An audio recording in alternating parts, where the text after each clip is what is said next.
Hello everyone, good morning. কেমন আছো সবাই? আশা করছি সবাই খুব ভালো আছো। আমি কিন্তু ভীষণ ভালো আছি। চলে এলাম তোমাদের সঙ্গে নতুন আরও একটি ব্লগ শেয়ার করতে। আজকের ব্লগটা একটু স্পেশাল হতে চলেছে, তার কারণ আজকে আমরা 4জন মিলে যাচ্ছি আমার মামার বাড়িতে, প্লাস আমার বৌদি ভাইয়ের বাড়িতে। যেহেতু আমার মামার বাড়ি আর আমার বৌদি ভাইয়ের বাড়ি এই একটা গ্রাম এদিক আর ওদিক, মানে এই গ্রামে আমার মামার বাড়ি, ওই গ্রামে আমার বৌদি ভাইয়ের বাড়ি, এইরকম। এই যেমন এক কাজে গেলে দুই কাজ হয়ে যায়, সেই রকম। তো বেসিক্যালি আমরা আজকে মামার বাড়ি যাচ্ছি একটা কারণেই, কারণ আমরা লক্ষ্মী পুজোর মেলায় যাব।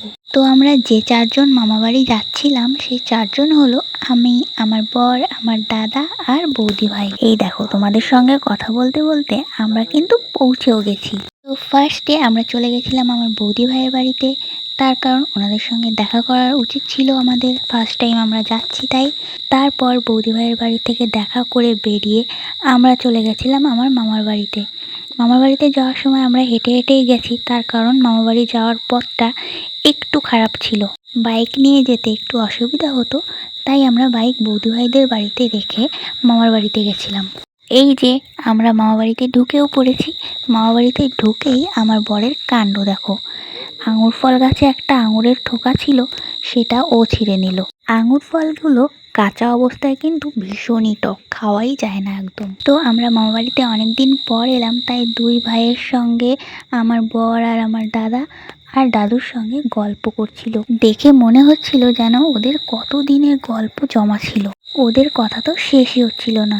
হ্যাঁ, আমার দিদা বাড়িতে ছিল না, দিদা গেছিল ব্যাংকের কাজে, আর দাদু ছিল, দুই ভাই ছিল বাড়িতে। তো এখন আমরা দাদু আর দুই ভাইয়ের সঙ্গে কথা বলে দেখা করে মামা বাড়ি থেকে বেরিয়ে পড়বো। তো আমার বৌদি ভাই সবাইকে মিষ্টি দিয়ে দিচ্ছিল, যেটা আমরা নিয়ে এসেছিলাম দাদু আর ভাইদের জন্য।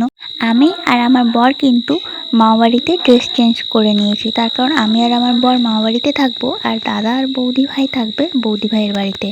আর এদিকে আমার বরকে দেখো, দাদুদের পুকুরে মাছ ধরবে জন্য বড়শি গোছাচ্ছে, কিন্তু যে বড়শিটা পেয়েছে সেটা কিন্তু নষ্ট ছিল, অনেক দিন আগের বড়শি, তাই নষ্ট হয়ে গেছিল। আমার মামা বাড়িতে কিন্তু অনেক বড় একটা পুকুর আছে, তাই আমরা যে কয়বার ওখানে যাই সেই কয়বার আমার বর মাছ ধরতে বসে যায়। তারপর এখানে দেখো আমার দাদা ভাইয়ের সাইকেলে হাওয়া দিয়ে নিচ্ছিল, কারণ ওরা বাজারে যাবে, ও আর বৌদি ভাই যাবে আলাদা, আর আমার বর আমার বড় ভাইকে নিয়ে যাবে মাছ ধরার জন্য কিছু খাবার আনতে। তারপর আমরা সবাই মিলে মামা বাড়ি থেকে আবার বৌদি ভাইদের বাড়িতে চলে আসি আমাদের দুই ভাইকে নিয়ে। তো সেখানে আমরা প্রথমে বৌদি ভাইয়ের দিদা আমাদেরকে তালের শাঁস কেটে খাইয়েছিল, তারপর আমরা বসে গেছিলাম ভাত খেতে।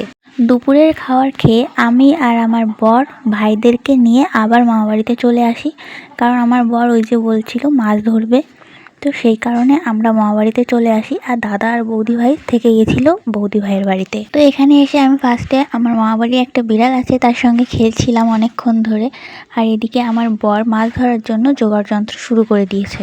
ও কিন্তু মাছ যে ধরে খাবে সেটা কিন্তু নয়, ওর ইচ্ছা মাছ ধরার, ও সব জায়গায় গিয়ে এরকম করে, যেখানে মাছ ধরার জায়গা পায় ওরকম বসে যায় মাছ ধরতে, কিন্তু মাছ কিন্তু অতটাও ও খেতে চায় না। আসলে মাছ ধরাটা ওর একটা নেশায় পরিণত হয়ে গেছে। আসলে আমরা সবাই মিলে বেড়াতে গেছি যে লক্ষ্মী পুজোর মেলায় যাব, সেই কারণে। তো মেলায় তো আমরা রাত্রেবেলায় যাব, তো মেলায় যাওয়ার ব্লগটা তোমাদের সঙ্গে আলাদা করে শেয়ার করব। আর সারাটা দিন আমার বর কী করবে তাই ও ঠিক করে যে ও মাছ ধরবে। মামাবাড়ির পুকুরে কিন্তু এখন পুরো ভর্তি জল, তাই মাছ একটু কম দেখা যাচ্ছে, মাছ প্রায় সবই নিচে চলে গেছে জলের নিচের দিকে। তাহলেও ছাড় নেই, আমার বর তো মাছ ধরবে, এটা ওর কথা, তাই ও মাছ ধরবেই। সে যদি সারাদিন ধরে একটা দুটো মাছও বাঁধে তাও ও মাছই ধরবে। আমি তোমাদেরকে ভিডিও শেষের দিকে দেখাচ্ছি যে আমার বর কতগুলো মাছ ধরেছে, তোমরা ভিডিওটা শেষ পর্যন্ত দেখতে থাকো। আর হ্যাঁ, আমি কিন্তু লক্ষ্মী পুজোয় ঘোরার ভিডিওটা এই ভিডিওর মধ্যে পোস্ট করছি না, আমি নেক্সট একটা ভিডিওতে পোস্ট করব, তখন দেখে নিও। আমি জানি এই ভিডিওটা তোমাদের কাছে অতটা স্পেশাল নাও হতে পারে, কিন্তু আমাদের কাছে অনেকটা স্পেশাল, তার কারণ আমাদের এটা মামা বাড়ি, আর মামা বাড়ি যেতে কার না ভালো লাগে বলো তো। আমরা সব ভাই বোনরা মিলে যখন যাই তখন খুব আনন্দ করি, কিন্তু এখন তো শুধু আমি, আমার দাদা, আমার বর আর বৌদি ভাই 4 জনে গেছিলাম, আর মামা বাড়িতে 2 ভাই আছে, তাই নিজেরাই যেটুকু আনন্দ করেছি সেইটুকুই। আর একটা কথা কি জানো তো, সব ভাই বোনেরা মিলে যখন যাই তখন আনন্দ করতে করতে আমরা নিজেরা ভুলেই যাই যে আমাদের কিছু স্মৃতি তুলে রাখা উচিত, যেগুলো পরবর্তীতে আমরা দেখলে আমাদের আরও আনন্দ হবে, কিন্তু সেই জিনিসটাই আমরা করতে ভুলে যাই। জানি না ভিডিওটা তোমাদের কেমন লাগবে, যদি ভালো লেগে থাকে তাহলে একটা লাইক, কমেন্ট, শেয়ার করে আমার পাশে থেকো। আর আমার ইউটিউব চ্যানেলটাকে সাবস্ক্রাইব করে পাশে থাকা বেল আইকনটাকে দাবিয়ে দিও, যাতে পরবর্তী ভিডিওগুলো সবার আগে তোমাদের কাছেই পৌঁছয়। আর ফেসবুক পেজটাকেও ফলো করে নিও প্লিজ, যাতে করে আমি আরও নতুন নতুন ভিডিও তৈরি করার উৎসাহ পাই আর তোমাদেরকে আরও নতুন নতুন ভালো ভিডিও উপহার দিতে পারি। তো এই যে দেখে নাও, আমার বর শেষ পর্যন্ত 7টা মাছ ধরেছিল, আরও 2টো ছেড়েও দিয়েছিল। তো যাই হোক, আজকের ভিডিওটা এই পর্যন্তই। দেখা হবে তোমাদের সঙ্গে আরও একটি নতুন কোনো ভিডিওতে। ততক্ষণের জন্য সুস্থ থেকো, ভালো থেকো, বাই।